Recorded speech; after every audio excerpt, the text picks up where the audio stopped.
Hello everybody and welcome to what should be our last remote working video of the year. So this is the final week of the college year for you guys, and hopefully next year we'll be not working remotely and therefore you'll be seeing me in the classroom. And again, it's been good over the last few weeks to get to see you all at various different points, or as many of you who've been able to come in. So this will be the last week. We're going to look at conservative key thinkers. I'm going to talk a bit about the end about some summer work about nationalism.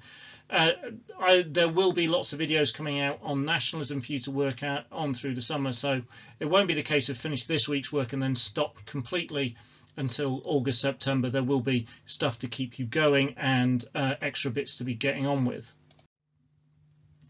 Right, so we're going to be looking at key thinkers this week, and one of the key bits on this is going to be working out the as much detailed information as we can. And what we're going to do is we're going to start fairly small and we're going to build up. So what you'll find is the stuff that you do in the first few tasks will be there ready to help you do the bigger task, which is task 3. So we start off with my done in 60 seconds videos. So there's one on each of the key thinkers. I want you to watch these videos, and for each one I want you to write down essentially the dates when they were alive, their key works, their key texts, the key things that they write, and then 3 bullet points about what they believed. So that should be really straightforward. Task 1 should be fairly quick because, again, these videos are only a minute each. You might want to watch them multiple times to get it. You might need to watch them multiple times to get it. But even watching them multiple times shouldn't be too big a deal because they are only a minute long each. Right. The next task is task 2, which is on the key thinkers videos. You can see this is a bit longer. It's about 19 minutes long. And what I've tried to do on this video is slightly different to the key thinkers videos that I've done on liberalism and socialism, is I've tried to highlight these key themes that we have to keep coming back to. So what I want you to do on this is I want you to produce some notes for each key thinker, and there's a Word document that I'll be emailing you, which you can use to fill this in, which looks at, and I want you to pick out for each key thinker stuff on human nature, stuff on society, stuff on economy, and stuff on state.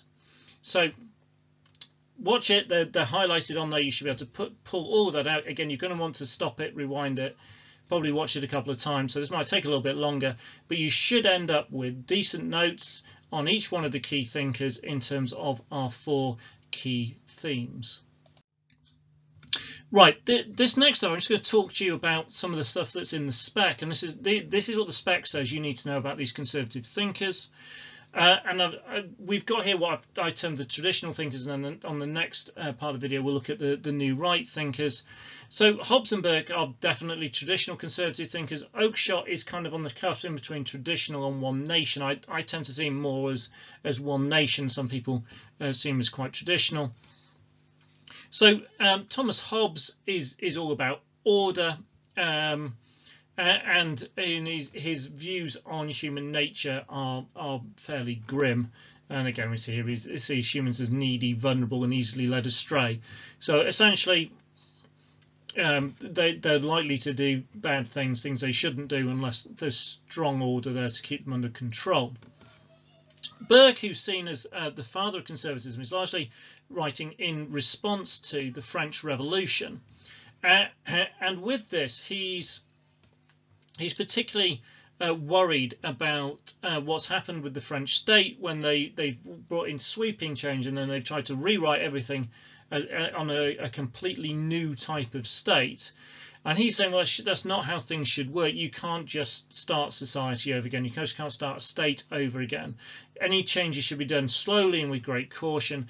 And the state and society are organic, and therefore any radical changes can have terrible changes. And so you're best going incrementally. And that's a really key kind of underlying principle for most of conservatism. He focused on tradition, and he also focused on empiricism. So that's the evidence of what works best. And he says practices that are passed down generation to generation should be respected and should not just be pushed to one side. Hence conservative, the idea of conserving what's been before. Oakeshott again talks about imperfection in humanity and talks about society being unpredictable and therefore things can go wrong, and he therefore suggests that the state needs to be pragmatic. It needs to do whatever is best to keep society afloat, essentially to keep individuals in society afloat and coping well with the world. And so one nation conservatism, which I think is what his ideas lead into or part of, is really, really pragmatic. It's responding to the challenges in society and in the world and kind of going and then looking at changes that other parties have brought in and kind of go, oh, well, that seems to actually not have done too much harm, so we'll just now leave it there. And things like the development of the welfare state and some nationalisation of industry. And it's that kind of pragmatism that really divides the traditional forms of conservatism, including one nationism, from the new right, which is a lot more idealistic. So our new right thinkers, and I find this stuff a little bit mind-blowing. These are really interesting thinkers, but I'm not 100% convinced either of them are particularly conservative. Rand, she argues for rational self-interest, which looks to me a lot like classical neoliberalism, and she talks about a very kind of pure laissez-faire economic system, which again looks very much like neoliberalism or classical liberalism. Novick is more about libertarianism and the idea that individuals in society can't be treated as a thing or used against their will as a resource. So it's very much about kind of individual freedom and a very atomistic society. So it's made up of lots of atoms, lots of little individuals, rather than one big society with everything pulled together. And he talks about self-ownership, so individuals own their bodies, their talents, their abilities, and their labour. He talks about, for example, taxation being theft. But there's some bits in there that don't really fit with what are considered new right ideas, especially neoconservatism. So a lot of the conservative thinkers that you'll see in the States are very much anti things like abortion, which obviously Novick's ideas would suggest is somebody's own body, so their own choice. So he's very much libertarian, and again bordering on liberal. In fact, some of Novick's ideas border on anarchism in a way. So these are again really interesting thinkers, and for each one, what I've just put on here is straight out of the specification and says your students must know this. So that's the key bits, and this is things to put into the mix when you're doing the next task, which is task 3, which is the detailed profiles. So those bits I've just been through, you need to make sure they are in there. You also need to use the stuff that you've taken out of the Conservative Key Thinkers video and the Done in 60 Seconds videos, and you also need to add in this. I'll be emailing you a PowerPoint on Conservative Key Thinkers, and again that's got loads of details and stuff in it, and also use the stuff that stuff and use stuff that you can find out yourselves on the internet. Can't stress enough, the quality of the depth of your evidence in your essays will depend on how well you know these different key thinkers.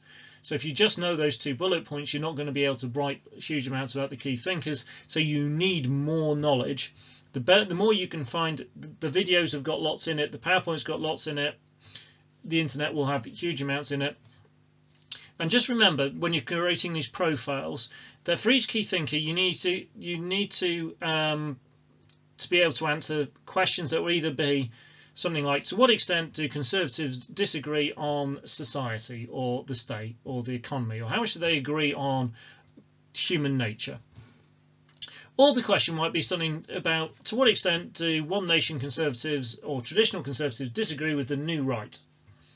Or the one nation conservatism and the new right are incompatible, or something like that. So you need to have an idea of the different strands, and these key thinkers fit into those different strands. So Hobbes and Burke very much traditional, Oakeshott mixture of traditional and one nation, and then Rand and Nozick are new right. So Task 4 is going back over these strands just to reinforce it. It's always good to revisit stuff, go over it, make sure that you've reinforced it in your minds and in your notes. So there's another PowerPoint I'm going to send you, which is called Conservatism, Different Views and Tensions, which is about different views and tensions in conservatism. The clues in the titles, and you go through that, and you can use that for the task. Also, you can re-watch the Conservatism Different Types video that you looked at last week, or you can use your notes, your diagram that you produce from that as part of your work from last week as the basis of this. I suggest you do a mixture of both of those. I suggest you watch the video again, thinking about this table, and also that you have, when you're filling this table in, you have your own notes from last week in front of you. So I have filled in some of the rows, stuff on I want you to do on hierarchy, change, pragmatism, economics and state. I say I filled them in. I've given you a title for the row, and then I want you to add any other ones in that you can. It might be for some that you don't end up with something in all 3 columns. So for example, you'll see this in the PowerPoint. One Nation conservatives and New Right conservatives disagree on Europe. Now obviously that's not something traditional conservatives had to think about, because the European issue is a very, very modern one, where essentially our divide is One Nation, New Right. Again, the way that the essay questions are likely to be written, it might ask you to compare One Nation with New Right. So you need to be able to think it in that way. You might ask you to compare traditional and One Nation, so you might need to some that are comparable on that one. Things like pragmatism, traditional and One Nation conservatives are very pragmatic, whilst the New Right is more idealistic. So Thatcher was very much an idealistic politician. She had set ideas of what the state should be like, what the economy should be like, what society should be like, and set about policies to bring about that end. And Thatcher and members of the New Right's criticism of the One Nation conservatism is they didn't have that ideal.